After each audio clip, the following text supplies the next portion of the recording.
Welcome to the Rim Brake Rodeo. We hope this video helps. In this video, I will show how to change a Nissan Altima cabin air filter. First, open your glove box on the passenger side. Make sure it's completely empty.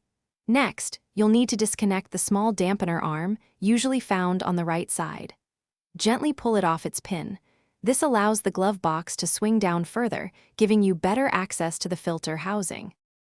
With the dampener arm disconnected, gently squeeze the sides of the glove box inward.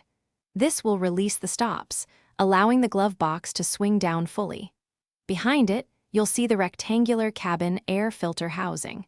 There are usually two small clips or tabs on either side of this cover. Unclip these to remove the housing cover. Now, carefully slide the old filter straight out of its slot. Before inserting the new one, pay close attention to the airflow arrow on the old filter.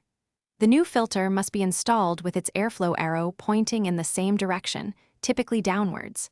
Slide the new filter in smoothly until it's fully seated within the housing. Once the new filter is in place, reattach the housing cover and ensure both clips snap securely. Next, lift the glove box back into position. You'll need to squeeze the sides again to clear the stops, then push it up until it latches. Finally, reattach the dampener arm to its pin. Your new cabin air filter is now installed. Thanks for watching. Consider subscribing if we helped you.